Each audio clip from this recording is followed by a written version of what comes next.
Hi everyone, welcome back to my channel. So today I wanted to talk about mental illness and chronic illness. I have talked about this before in some of my other videos.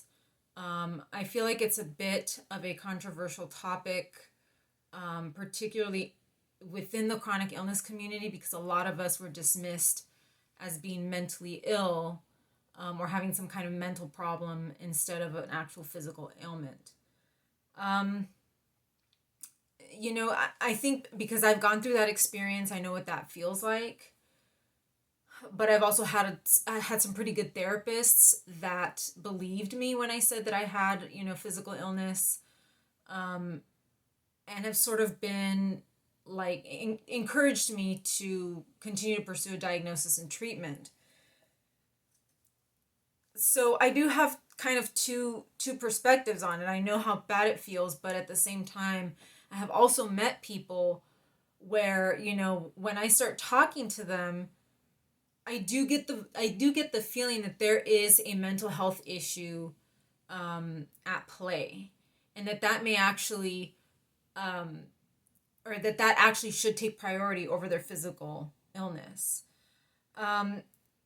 So I wanted to make this video, and like I said, I know it's probably going to offend some people, but I've spoken with enough individuals in person and online to know that there are, you can have both. You can have serious mental health issues and chronic health problems, and sometimes they go hand in hand. One can lead to the other, and vice versa, right? So,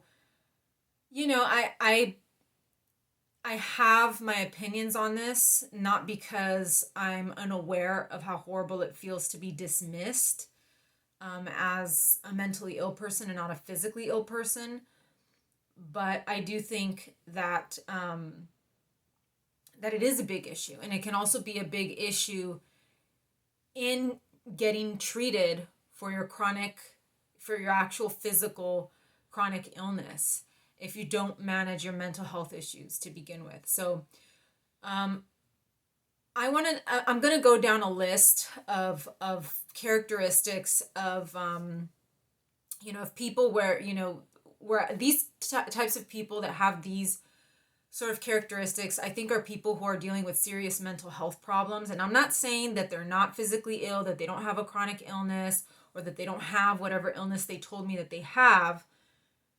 But when I see this kind of stuff, these types of characteristics, I know right away that this person has either, an undiagnosed or untreated mental illness, or some kind of psychiatric condition that may be a result of their physical illness, or that they may have had even prior to becoming ill. And sometimes an illness can trigger, mental illness, because you're in so much distress and in such constant trauma that you start developing, serious mental health problems, and that can get in your way when you're trying to get a diagnosis and treatment. So one of the things that I've noticed from a lot of these people, and I will give examples, I'm not just making this up or pulling this out of thin air. If you start having a conversation with one of these people, with someone like this, whether it's at a support group or online, they always have issues with their family. They always have a toxic family members that don't listen, family members that often tell them to stop talking about their illness. I had someone recently tell me that they had, I think, a sociopathic mother. And you know what? It's probably true. It probably is true. I have my own family situation, but I always get the vibe that they're angry at their family for what issues they have. And they're just as obsessive over the issues with their family as they are with their own, illness. But that's always kind of like the first thing. Like you'll be having a conversation maybe about chronic illness because that's what you're, if you're at a support group, that's what you're there for, and it'll somehow turn into, my parents or my siblings or this person in my family. It's like this pent up anger at someone, at somebody that's causing them distress. So they always have just these very fractured relationships with their family. And speaking of obsessiveness over their illness. And I have made a whole video about that before. But a lot of people that are chronically ill, particularly in the Lyme community, tend to be very, very obsessive over their illness to the point where it becomes the only thing that they ever talk about. Obviously, my channel is dedicated to chronic illness, but even in any kind of regular casual conversation with a person like this, it always comes back down to their illness. So those two can kind of, anybody can have those kinds of issues. But this is where it starts to get a little bit worse. I have noticed on more than one occasion, these people will refuse to try treatments or medications even when there is a diagnosis present, even when they're showing positive blood work for something. They do not want to follow doctor's orders. And it kind of goes along with the next one, which is a distrust of big pharma. So those two kind of go together. But this refusal, I met a guy at a Lyme disease support group many years ago. And he's not a guy, he was an older man. And we met up afterwards, like a few weeks later, just the two of us, because we had the same doctor, or he had been with my doctor for a while. And once I sat down and talked with him one-on-one, he seemed kind of weird when I met him the first time, but when we sat and talked one-on-one, the weirdness really came out. I mean, he was just obsessed over his Lyme diagnosis, and I believe he had actually gotten a pretty clear diagnosis of Lyme disease, whereas many of us don't. And he also had an immune deficiency. His blood work was showing that he had some type of an immune deficiency. And so our doctor had told him, like, hey, you have to be on, IVIG, and I need you to be on oxygen just like me, right? I'm doing the oxygen thing too. It's not like she's just throwing things out. He just refused. He refused, even though he had blood work showing, he absolutely refused to do it. He was just like, I want a cure. And it was this very weird, I started noticing that there was this very illogical logic, in his mind, that he refused to follow her orders to even do the oxygen. And I don't know, it was very, very strange. And I started noticing that there was just something not right with this guy, because he just didn't want to do what the doctor was asking him to do. So, and then that comes down to, distrust of big pharma, believing in conspiracy theories. That's a big one, you guys. And I know that there are conspiracy theories like crazy within the Lyme community, but people that start talking about conspiracy theories, I'm sorry, like, I'm out. I do not want to have a conversation with those people. Even if the conspiracy theories have some kind of underlying proof, I do not want to talk to those people. I actually blocked someone on Twitter. We had been followers. We had been following each other for a long time, and she was in the Lyme community. And she was actually, a left-leaning, like very liberal, pretty far left person. But once the vaccine came out for the coronavirus, she was like neck deep in conspiracy theories, which was just so weird to me. And then she started coming out with all the Lyme disease conspiracy theories. And that's when I was like, I am done. I am done talking to you. It's just, it doesn't matter if the conspiracy theories are true or not. Unless they're going to help our cause or help sick patients, it's irrelevant. So along with all of that, going back to, refusing treatments, having conversations with some of these people is like, it feels like a revolving door. You're just running around in circles. And, I've noticed that they will ask for opinions. They will ask you, like, well, what do you think? Like, especially if you have the same doctor, they're like, well, what do you think? What did you do? And then you'll tell them, well, I think you should do this, or I think you should listen to your doctor. And they're just like, no, but I think I have this other thing, or I think I have this other diagnosis, or there's this other doctor that I'm looking at. But what do you think? And then you tell them again what you think, and then it's a laundry list of excuses. There was a young woman, I think she was a young woman from India, that reached out to me through Facebook recently, and she had been diagnosed with ankylosing spondylitis. but she was in the Stiff Person Syndrome Facebook group, and she was like, I think I have this. I think I have SPS. Do you have pain standing up? Do you have pain laying down? Do you have pain? She started asking me all these questions, and I was like, maybe, no, I don't know. And then started asking me what I thought. And I was like, look, I think you're in a lot of pain, but, maybe, I think I told her something like maybe try stem cells because stem cells are legal in India. And then it was just like, no, like and then she would kind of stop for a while. I would try to end the conversation. And a little while later, she was messaging me again.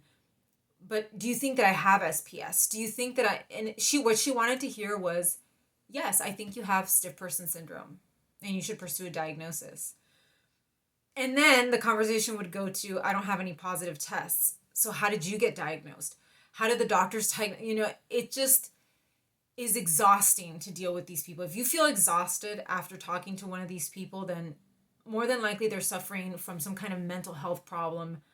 And they're not going to get anywhere. You're not going to get anywhere in your treatment, in your chronic illness journey until you address the mental health problems, because they're obviously getting in your way.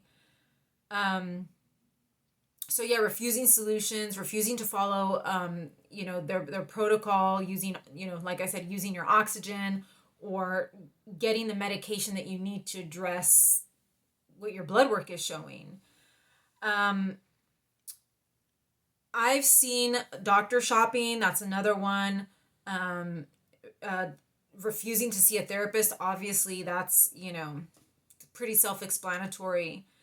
One that I have seen, this one is a little bit tough to pick up on because what may be reckless for a healthy person, or what may be reckless for a chronically ill person may not be reckless for a healthy person. But I have seen some people who are sick, they are chronically ill, but they don't seem like either too concerned. I mean, they complain about it all the time, they talk about it all the time, but then you see them sort of living their lives, even engaging in some kind of reckless behavior. There was a guy, another gentleman, a few years ago, this was more recent, and he was diagnosed with Lyme disease. So he did have also legitimate diagnosis. He was, I think, taking peptides, injecting peptides, and that he said that helped him a lot. But he was homeless. And I was just like, oh, that really sucks. He's chronically ill and he's homeless, and, he's this really good-looking guy. He's a good-looking guy, and I was just like, wow, that's so sad. But he actually kind of was pretty positive and pretty upbeat. And then I started following him on Instagram for a while, and, he eventually was like out in, I think in like Joshua Tree. It's somewhere where it's very hot. And I was like, that is just so not good to be homeless in a very hot place and have Lyme disease. A lot of us have heat intolerance. A lot of us have dehydration issues. I was like, how's this guy even alive? And then he was doing like headstands, and he was doing this, like, I think sauna therapy. I was like, you're gonna, you're gonna suffer from heat stroke doing that out in the desert. And he just had this very, like, careless attitude. Obviously, for a healthy person, those things aren't really a big deal. But I'm looking at him like, you're going to make yourself sick. And he would make himself sick. Like, the next day, he would be down the whole day. And then then the day after that, he was feeling better. And then the whole process would repeat itself. Again, it was like he was in this hamster wheel of just doing the same pattern of behavior over and over again. After a while, I found out that he actually, his family is pretty well off, and they actually wanted him to live with them. They lived, I think, up in Portland or something, and they wanted him to live there because they knew that he had, a medical condition, and especially like after the pandemic started, and he just didn't want to. So he technically wasn't homeless. He simply didn't want to live with his family. He was like in his early 40s. But to me, I was like, you're just being senselessly reckless. Just like that other gentleman I spoke about who didn't want to do his oxygen, who didn't want to go on IVIG for his immune deficiency. just being very careless and very reckless. Um, you know, it makes no logical sense to me because I think I've been very, very careful with myself since I have been diagnosed. And to see other people just throwing caution to the wind, but then complaining that they can't find a solution to their issues and that they're sick, that makes no logical sense. And to me, I did see, this guy I think had ADHD, the most recent one, that was living out in the desert.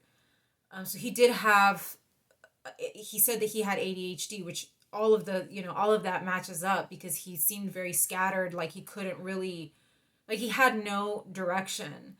And I think in a lot of these cases, there are people with undiagnosed, ADHD, possibly autism, you know, possibly, a bipolar diagnosis or something that is not allowing them to focus on their physical condition.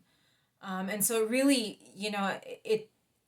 I eventually, I block these people and I don't want to engage because they're not, they exhaust people. And that's another thing I've noticed, that they don't have a lot of friends and they don't have close relationships with their families because they exhaust these people.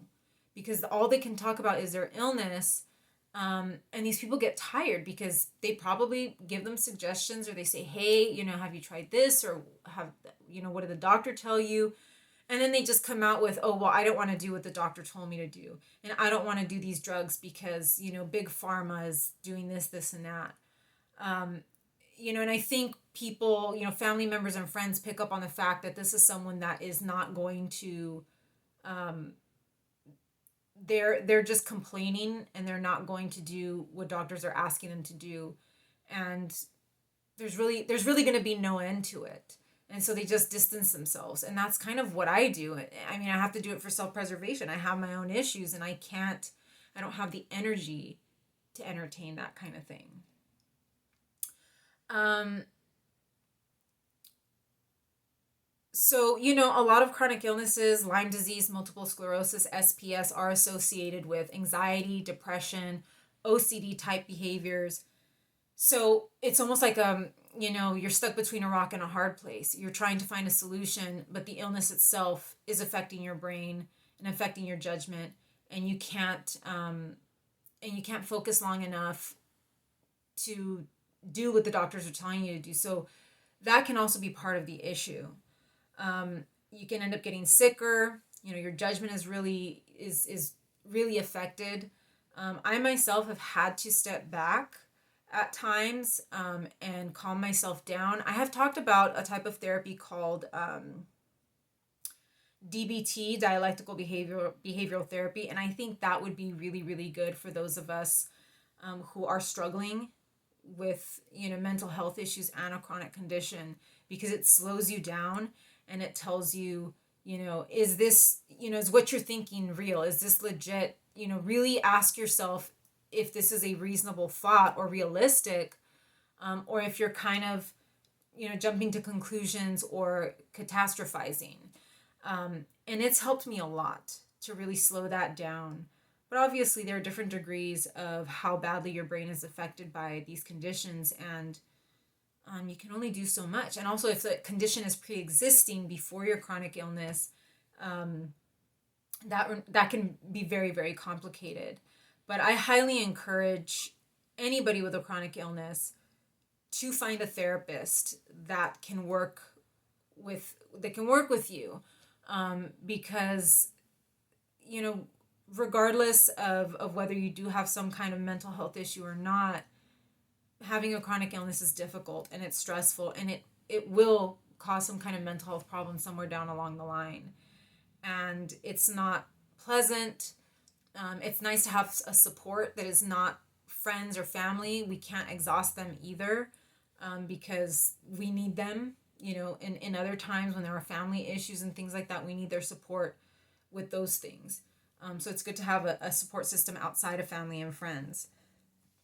But I highly recommend, and like I said, I know some people are going to get offended by what I'm saying, but a lot of people that I've met through support groups and through, Facebook groups and even on Twitter, I highly suspect a lot of them have psychological problems, and a lot of them are still very, very sick. And it's not a coincidence to me that they have both of those things. So that's what I've got for you guys for today. Please like and subscribe, and I will see you in the next one.